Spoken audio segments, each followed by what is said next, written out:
데이빗 웰즈라는 분은 미국의 복음주의 교회들을 신학적으로 분석하면서 이렇게 말한 적이 있습니다. 이제 소위 거듭났다고 하는 사람들과 세속인들을 비교해 봐도 눈에 띄는 윤리적 차이가 없을 정도로 특징을 상실했다. 좀 말이 신학적인 용어들을 사용해서 그런데 단순하게 말하면 믿는 사람과 세상 사람들 사이에 구분이 잘 안 되는 상황이 되었다라는 말입니다. 이런 질문이 생깁니다. 그러면 왜 믿는 사람과 세상 사람이 구분이 잘 되지 않는가라는 질문입니다. 그는 그 진단을 내려놓고 그것에 대해 대안을 또 대답을 이렇게 내리고 있습니다. 그것은 오늘날 교회가 거룩을 강조하지 않기 때문이다 라고 말합니다. 교회가 하나님의 진노나 죄에 대한 이야기들로 성도들을 불쾌하게 만들면 안 되는 추세가 지배적이 되었기 때문에 이런 상황이 왔다라고 말합니다. 그러면서 그는 이런 경향을 가지고 있는 현대 교회를 향한 처방으로서 죄에 대한 진리를 선언해야 한다라고 말하고 있습니다. 죄에 대한 이해가 없이는 복음에 대한 깊은 신앙이 있을 수 없다. 따라서 이것은 선택의 문제가 아니라 근본적이고도 피할 수 없는 문제이다 라고 말합니다. 60, 70년대 이후에 미국 역사신학계에서 아주 존경받는 인물입니다. 고든 코넬에서 지금 은퇴 석자 교수로 계신 분인데 미국 교회를 오랫동안 관찰하면서 내린 최종적인 결론이자 또 진단이자 처방이라고 할 수가 있겠습니다. 한마디로 말해서 죄에 대한 진리를 바로 알 때 복음에 대한 우리의 신앙이 새로워지고 또 복음에 대한 우리의 신앙이 깊어진다, 그런 진단이 되겠습니다. 사도 바울은 지금 로마서 1장에서 복음을 설명하고 있습니다. 그의 복음 설명은 바로 이런 이유로 필연적으로 죄에 대한 설명으로 이어지고 있습니다. 사실 이것은 근본적이고 피할 수 없는 문제이기 때문입니다. 오늘 말씀을 통해서 죄에 대한 이해를 통해 복음에 대한 우리의 믿음을 새롭게 하고 더욱 견고케 할 수 있기를 간절히 기도합니다. 우리는 제가 제목에서 먼저 죄는 어떻게 일하고 어디를 향하느냐라는 질문을 던졌는데 먼저 죄는 어떻게 일하는가 라는 질문을 바로 보려고 합니다. 다시 말하면 죄는 어떻게 작동하는가, 죄의 작동의 원리가 무엇인가 하는 것입니다. 사람들이 하나님을 알만한 것이 우리 속 안에 있고 또 하나님이 만드신 이 피조세계 만물에 분명히 보여 알게 되어졌다라고 앞서서 19, 20절에 말씀하고 있습니다. 이처럼 적어도 하나님의 능력과 신성에 대해서는 우리가 모른다고 핑계할 수 없을 정도의 지식이 분명히 알려졌음에도 불구하고 사람들은 불의로 그 진리를 억누르고 있다라고 사도 바울은 말합니다. 그리고 바로 그 불의로 진리를 억누르는 사람들을 향해서 지금도 하나님의 진노가 나타나고 있다라고 말씀하고 있는 것입니다. 여기서 사도 바울이 불의로 진리를 막는다, 또 모든 경건하지 않음과 불의라고 표현한 이 단어들은 다른 말로 바꾸면 죄라는 말로 바꿀 수가 있겠습니다. 그렇다면 하나님의 진노를 초래해서 사람들이 복음이 필요하도록 만들게 된 이 죄는 어떤 식으로 우리 안에서 작동하고 일하고 있느냐 하는 문제를 다룰 차례가 된 것입니다. 죄의 첫 번째 작동 원리는 인간이 하나님을 아는 지식이 마땅히 기대하는 것, 즉 하나님을 경배하고 하나님께 감사해야 하는 그 반대 방향으로 우리 이끌고 간다고 말합니다. 죄는 마땅히 우리가 하나님을 알면 보여야 될 그 반응을 보이지 못하도록 만들고 있다는 것입니다. 하나님을 알되 하나님으로 영화롭게도 아니하며 감사하지도 아니하고 오히려 그 생각이 허망하여지며 미련한 마음이 어두워졌나니 라고 사도 바울은 진술하고 있습니다. 하나님의 능력과 신성을 아는 사람들이라면 마땅히 그 하나님의 능력과 신성 앞에 경외감을 가지고 영광과 경배와 찬송을 돌려야 마땅한 것입니다. 그러나 하나님께 영광 돌리지 않았다, 하나님을 알되 하나님으로 영화롭게 하지 않았다, glorify, 즉 영광을 돌리지 않았다, 이렇게 말하고 있습니다. 하나님은 창조주이십니다. 우리가 하나님을 창조주라고 고백할 때는 이미 그 고백 속에 나는 피조물이라는 고백이 내재되어 있습니다. 그러므로 우리가 창조주 하나님 앞에 선다는 것은 그 무한 광대하시고 영원하신 하나님 앞에 한계적이고 유한한 우리가 마땅히 그에게 돌려야 될 영광과 찬송을 돌려드려야 될 존재로 우리가 서 있다라는 그런 자기 고백이 되겠습니다. 세상의 모든 피조물들은 사실 마땅히 하나님께 돌려야 될 영광을 지금도 선포하고 있습니다. 다윗은 시편 19편 1절에서 하늘이 하나님의 영광을 선포하고 궁창이 그의 손으로 하신 일을 나타내는도다 라고 말하고 있습니다. 지금도 하나님이 만드신 모든 피조물들은 각자 선 자리에서 자신을 만들고 자기를 거기 세우시고 자기를 그렇게 기우신 그 하나님 앞에 아무 소리 하지 않고 있는 것처럼 보이지만 사실 다윗이 하나님에 대한 믿음을 가지고 바라볼 때 그들은 하나님께 마땅히 돌려야 될 영광을 돌리고 있다는 것입니다.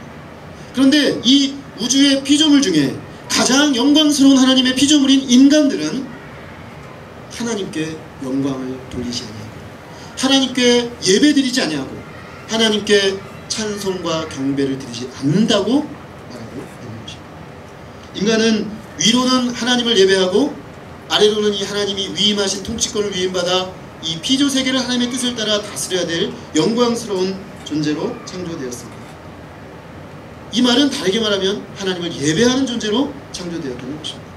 다시 말해서 예배하고 경배하는 것은 인간 창조의 목적이고 인간 창조의 방향입니다.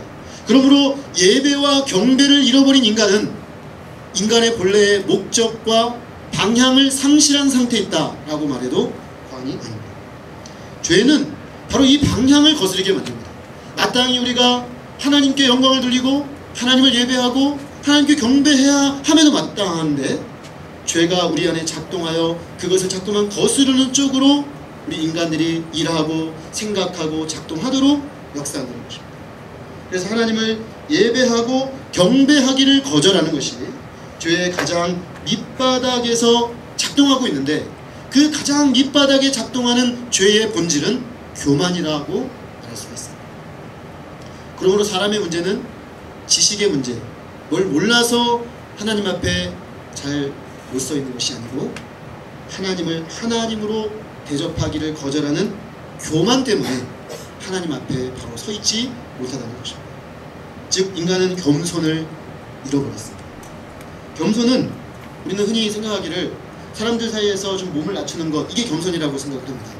그러나 사실 성경에서 말하는 겸손은 사람 앞에서의 몸을 낮추는 것이 아니라 하나님 앞에 서는 것입니다. 하나님 앞에 서서 자신을 바라봤을 때 자기 자신이 연약한 피조물이요, 한계적인 피조물이요, 하나님 앞에 죄인된 존재임을 시인하고 인정할 수밖에 없다라는 것입니다.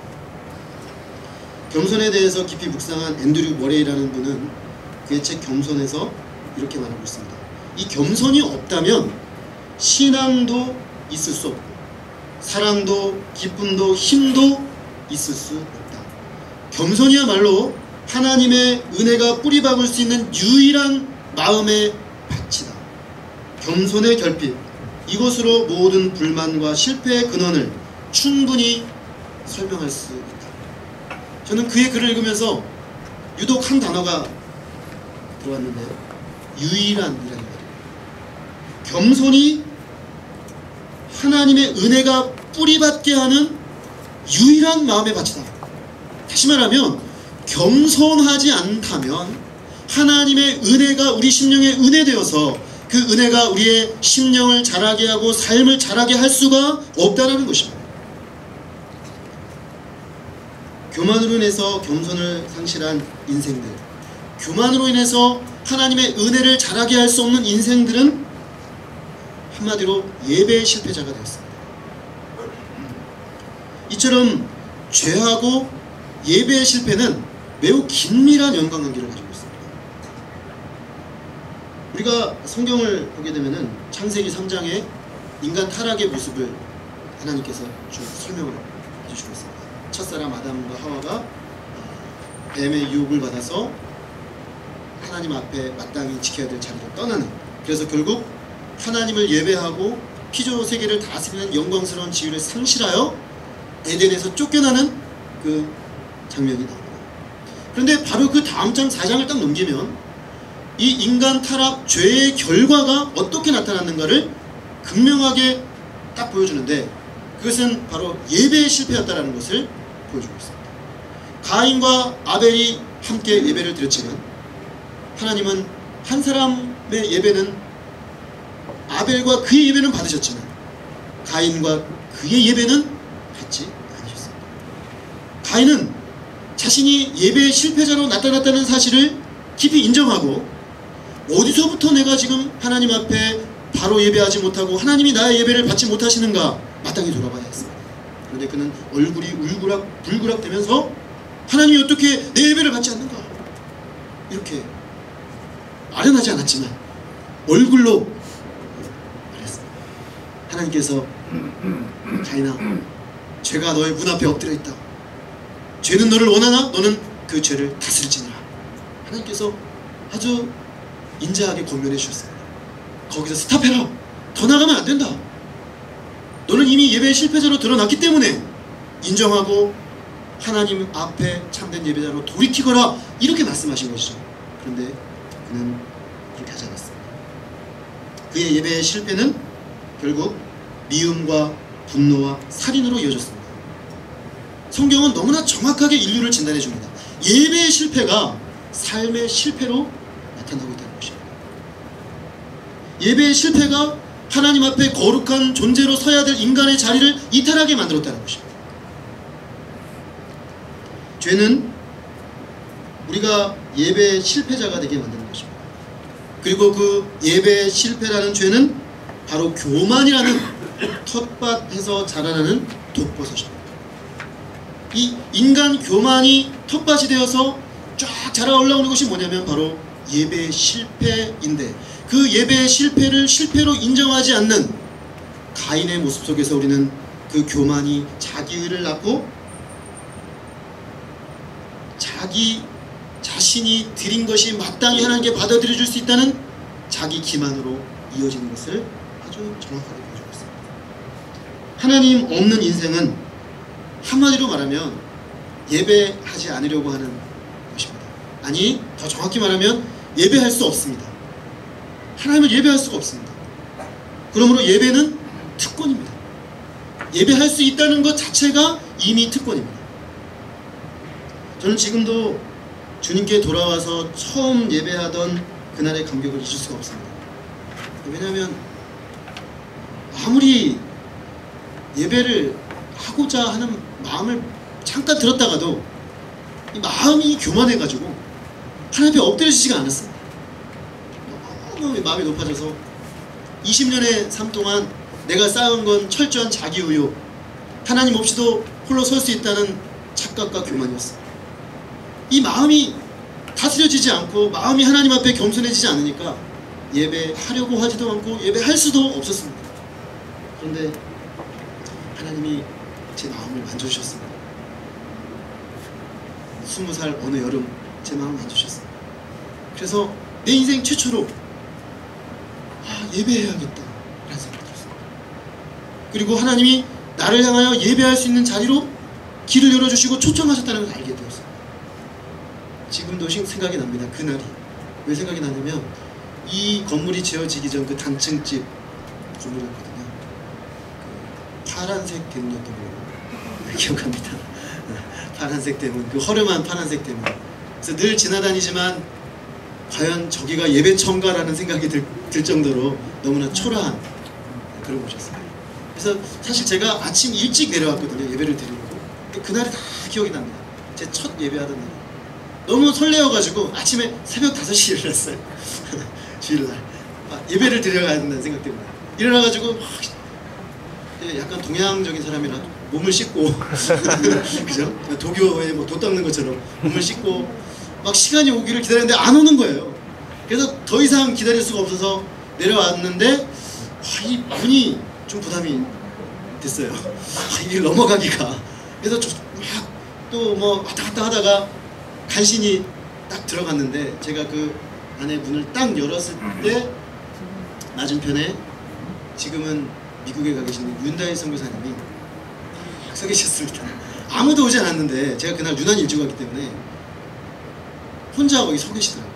다 준비해놓고 그리고 인자한 얼굴로 어서오세요 이렇게 인사를 하셨습니다. 마치 저는 그날 그 선교사님의 인사가 하나님이 첫 예배를 드리러 나온 나를 기다리다가 환영하시는 것 같았어요.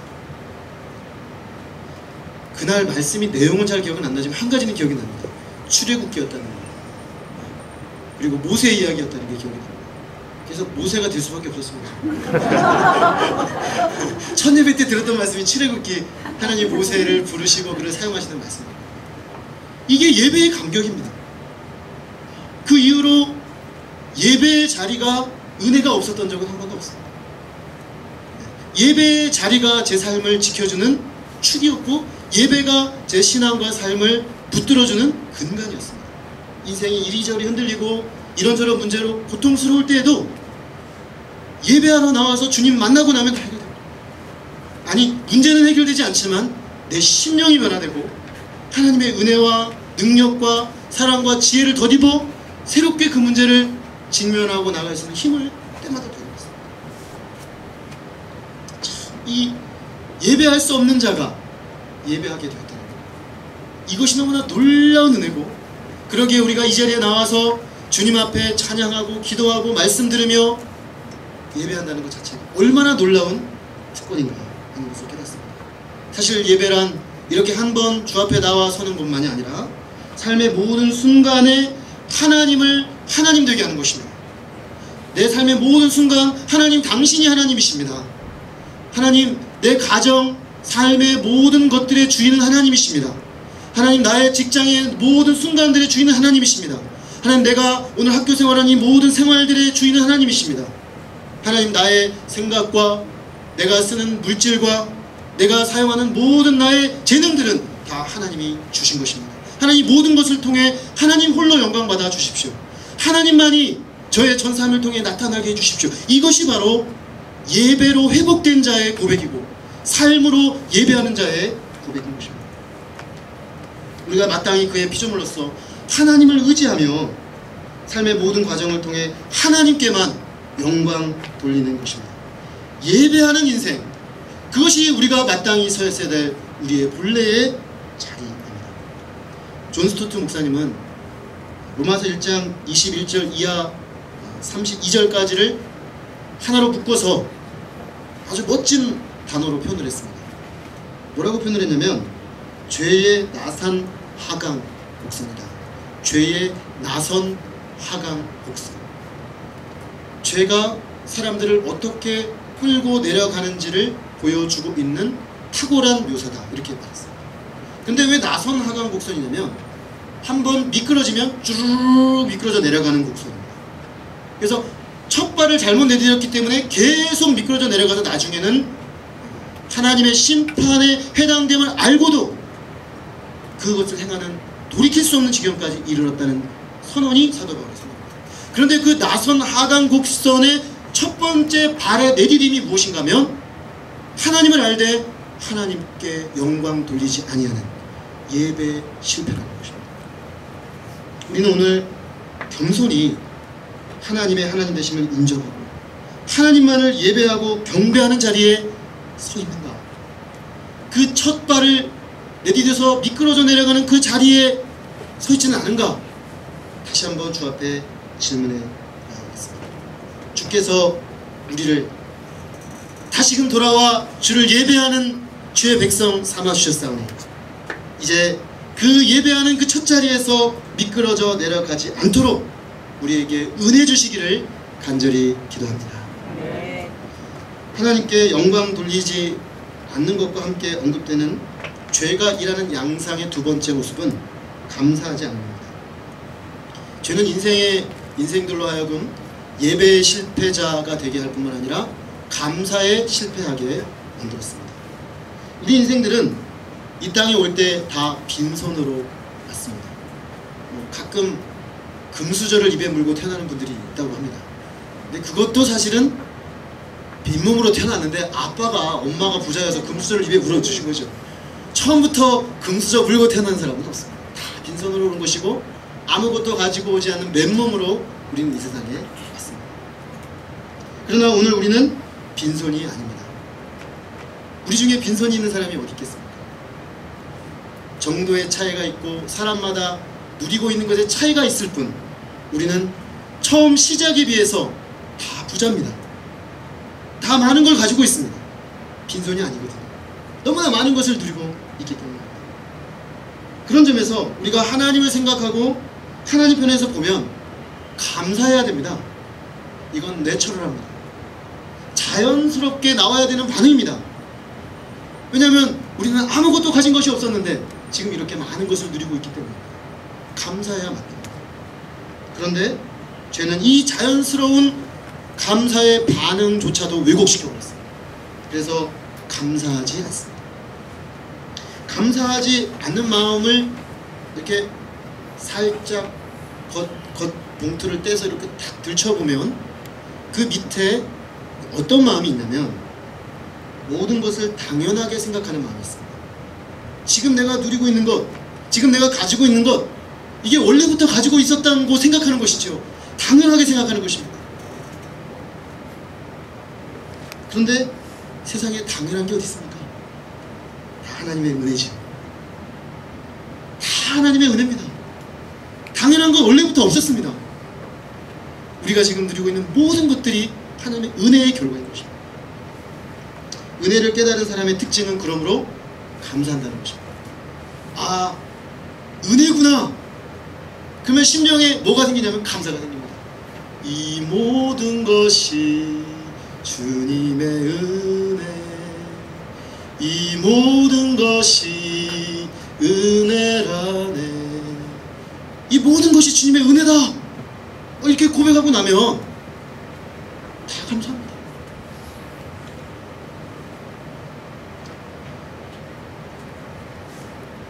은혜를 깨닫고 우리가 감사해야 되는데 사람이 보면은 이 조건에 따라 감사할 때가 있습니다. 물론 조건이 좋아져서 감사할 수도 있습니다. 그러나 마음에 은혜가 없는 사람은 조건이 좋아져도 감사하지 않습니다. 왜냐하면 당연하게 생각하기 때문입니다. 자신은 원래부터 잘했고 원래부터 내가 이 모든 것을 누릴 만한 사람이라고 생각하면 감사할 것이 없습니다. 그러나 내가 아무것도 아니라는 자각에 기초해서 내가 누리는 이 모든 것이 하나님으로부터 말미암았다는 사실을 깨달으면 감사할 수밖에 없는 것입니다. 사나는 하와를 유혹할 때 그 말을 가만히 분석해 보면은 여자의 마음에 감사하지 않는 마음을 슬쩍 집어넣었습니다. 하나님께서 참으로 너에게 동산 모든 나무의 실과를 먹지 말라 하시더냐? 하나님은 동산 모든 나무의 실과를 먹으라고 하셨습니다. 그런데 사단은 그걸 바꿔서 동산 모든 나무의 실과를 먹지 말라 하시더냐? 두 가지 점에서 왜곡됐습니다. 하나님은 모두 먹고 하나만 먹지 말라고 했는데 그 하나는 안전핀이었습니다. 마치 우리가 소화기 쫙 뿜으려면 안전핀 뽑고 해야 나가는 거 아니겠습니까? 안전핀을 꽂아 놓는 한 아무리 눌러도 안 나가는 것이죠. 마찬가지입니다. 안전핀 그 선악과 먹지 말라 그 하나의 금지사항은 그조차도 사랑의 금지사항이었습니다. 그조차도 하나님이 주신 모든 것을 누리도록 하기 위한 마지막 안전핀이었습니다. 그런데 마치 하나님이 모든 것이 먹지 말라고 하고 모든 것이 누리는 것은 마치 아주 아닌 하나님 인색한 분으로 하나님은 그냥 우리에게 모든 것을 주시기보다는 마지못해서 이거 하나 가져라. 그리고 이거 다 하면 안 돼! 막 윽박 지르는 막 그런 분으로 사단이 인상을 만드는 겁니다. 그래서 생각하니까요. 그거를 딱 같이 생각을 하면 맞아 이런 생각이 드는 거죠. 감사가 사라지는 겁니다. 그 에덴 동산의 그 모든 축복은 다 어디로 가고 그 선악과가 에덴 동산의 전부로 화하면서 하나님은 어떻게 이렇게 우리를 꼼짝달싹 못하게 부정적인 것만 딱 주시고 우리를 딱 묶어버릴까? 이렇게 생각을 해보는 거죠.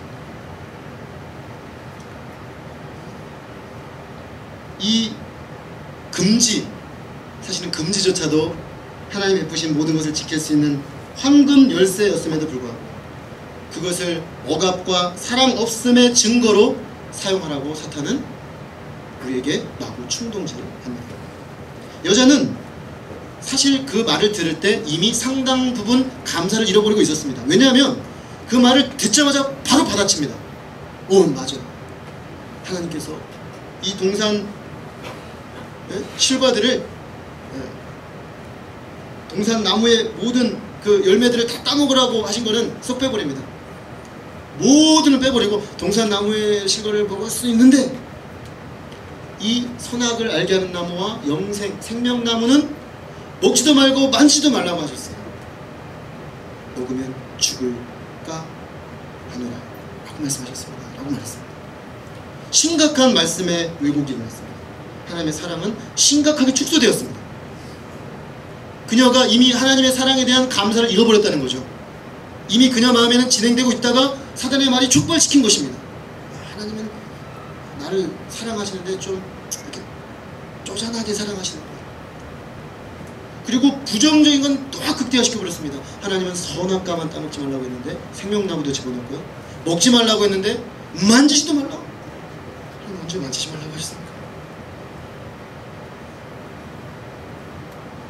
그리고 반드시 죽을 것이라고 했는데, 즉 그것이 너의 생명을 지켜줄 거라고 하셨는데, 안전핀이라고 하셨는데 죽을 수도 있고 안 죽을 수도 있고, 뭐 한 번 범한다고 뭔 일이 일어나겠어? 라는 생각이 들어가게 만들었어요. 결국 여자는 감사치 않음의 길로 크게 한 발을 내딛고 말았습니다. 하나님 없는 인생의 특징은 그때 이후로 감사하지 않는 것이 되었습니다. 일이 잘 되면 운이 좋았다, 내가 잘했다, 이렇게 생각합니다. 그러나 일이 안 되면 재수가 없다, 팔자가 사납다 라고 생각합니다. 그리고 결국에는 조상 탓, 부모 탓, 환경 탓, 내 옆에 있는 사람 탓, 정 없으면 누구라도 탓할 사람을 만들어서 탓 하면서 끊임없이 탓을 하는 쪽으로 갑니다. 그러나 하나님께 돌아온 인생의 특징은 한마디로 감사하는 것입니다. 일이 잘 되어서 감사합니다. 하나님이 함께 하시지 않으면 어떻게 일이 이렇게 되겠습니까? 감사합니다. 일이 안 돼도 감사합니다. 하나님, 제가 모든 게 잘 되면 제가 얼마나 교만하겠습니까? 제가 하나님인 줄 착각하지 않겠습니까? 감사합니다. 겸손하게 하겠습니다. 병에서 정말 낫고 건강해지면 하나님, 내가 건강한 몸으로 주님 섬기라고 하셔서 감사합니다. 건강케 해주셔서 감사합니다. 또 몸이 아파도 감사합니다. 주님, 제가 건강하면 제가 슈퍼맨인 줄 착각하고 그저 겸손하게 한계적인 인생인 줄 알고 살지 못하고 마구 낭비하며 살 수 있는데, 내가 제한된 인생을 사는구나 깨닫고 또 감사하는 것입니다. 그래서 모든 일에, 범사에 감사하게 되는 것입니다. 감사의 삶은 오늘 우리의 영적 건강을 체크하는 중요 도구입니다. 감사를 잃어버린 마음은 죄의 바이러스가 침투해서 마음을 병들게 하고 있다라는 징후가 이미 나타나고 있다는 것입니다. 감사 없음은 더 심각한 죄의 타락 양상으로 미끄러지기 직전에 나타나는 깜빡깜빡 켜진 경고등입니다. 내 마음에 감사가 없고 짜증이 올라오고 불평이 올라오고 자꾸만 옆에 사람들이 미워지고 탓이 일어나며 이게 지금 빨간불이 깜빡깜빡 들어온 것입니다. 그 다음에 나오는 미끄러지는 죄의 나선 하강 곡선을 향해 쫙 내려갈 준비가 완료된 것입니다. 그러므로 우리는 이 경고등에 유의해야 합니다.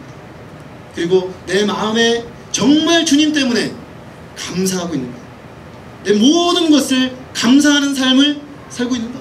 모든 것을 감사하는 삶은 특별한 훌륭한 신앙인만의 몫이 아니고 사실은 신자의 특권입니다. 신자의 특권입니다. 어떤 상황에도 감사할 수 있게 된 것이 신자의 특권의 본질입니다. 제가 지난주에 토요일에 응급실에 들어가서 링겔을 맞았거든요. 근데 제가 건강체입니다, 상당히. 그래서 병원을 거의 안 가거든요. 딱 계절 바뀔 때만 감기에 걸려서 약 한 3일 먹으면 낫고 전혀 병원을 안 가는 사람인데, 도저히 견딜 수가 없어서 병원에 가서 링겔도 맞고 약도 맞고 머리가 너무 끊어질 듯이 아파서 인생 최초로 뇌사진도 한번 찍었습니다. 동그랗게 생긴, TV에서만 보던, 드라마에서만 보던 내가 이런 데로 다 들어가 보는구나 신기한 마음으로 이렇게 찍었는데요. 근데 제가 하루 종일 응급실에 누워서 여러 의사분들, 간호사분들이 챙겨주는, 돌봐주는 도움을 받고 약을 먹고 돌아오면서 참 감사했습니다. 왜 감사했냐면, 평소에 내가 얼마나 건강하게 생활을 했는가, 하나님이 나를 정말 붙잡아 주셔서 건강했구나, 그 사실이 감사했습니다. 그리고 몸이 연약하니까 회개가 많이 되더라고요. 여러 가지. 제가 하나님 앞에 너무 욕심부린 거, 또 내가 너무 과도하게 일한 거, 하나님이 일하라고 한 것보다 더 많이 한 거, 욕심이 게재되어 있고 하나님께 묻지 않고 내가 마음대로 해버린 거, 이런 게 다 생각이 나더라고요. 그리고 일할 때와 쉴 때를 잘 균형을 갖춰야 되는데 균형 놓친 거, 이런 거 하나하나 다 생각이 나고, 심지어 아내한테 잘못한 거 다 생각이 납니다. 왜냐면 아프니까 옆에서 다 챙겨주잖아요. 너무 고마운 거예요.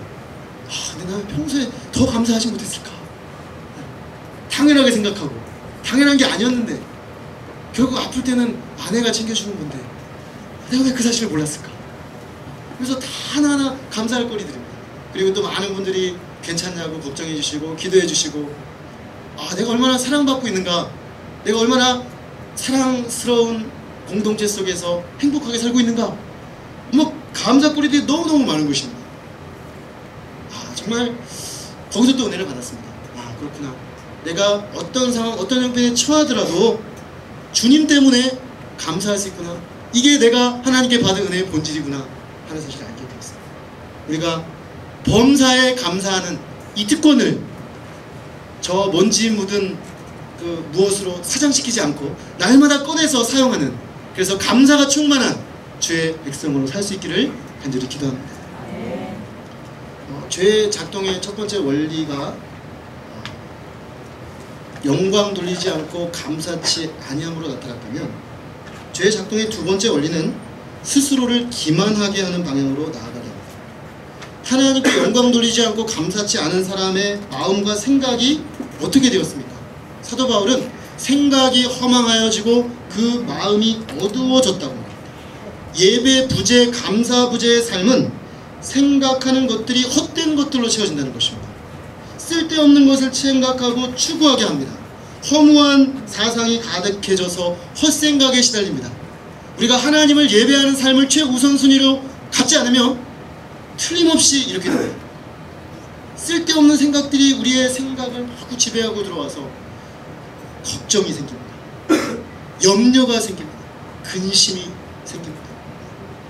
왜냐하면 하나님을 예배함으로 채워야 될 그 영역이 비어버렸기 때문에 결국 세상 근심과 생각과 염려들로 가득해지는 것입니다. 그래서 오늘 바울은 생각이 허망해졌다, 생명력이고 진취적이고 도전적이고 하나님이 기뻐하시는 그것을 향하여 내 삶을 드리기 위해 고민하는 생명력 있는 삶을 살지 못하고 허무하고 무의미하고 걱정하고 근심하고 짜증내고 이러다가 많은 시간을 허비해버린다는 것입니다. 그래서 허무해지죠. 삶이 허무해지고 나 왜 사나 이런 생각이 들고, 결국 그런 징후들은 예배와 감사의 실패가 2차적으로 일으킨 2차 징후들이라는 것입니다. 뿐만 아니라 그 마음이 맑고 투명해야 되는데 순수함을 잃고 어두워집니다. 맑고 투명한 마음이어야 하나님이 보입니다. 팔복에서 예수님 말씀하지 않겠습니까? 마음이 청결한 자는 복이 있나니 저 하나님을 볼 것입니다. 우리는 늘 마음을 깨끗하고 청결하게 유지해야 됩니다. 그래야 내 삶 속에 하나님이 보입니다. 우리 가정에 일하시는 하나님이 보이고, 우리 교회에 일하시는 하나님이 보이고, 이 나라에 임하시는 하나님이 보이고, 중국에 임하시는 하나님이 보입니다.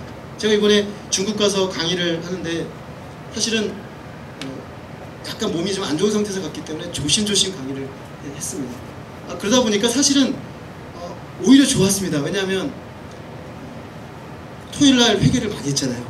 병원에서 회개를 많이 하고 예배 가운데 은혜를 많이 받고 딱 내가 해야 될 분량만큼 분별력 있게 하자라고 마음을 먹고 가서 17, 18세기 교회사를 공부하는데 이 교회사가 중국 교회에 의미하는 바가 너무나 청명하게 보입니다.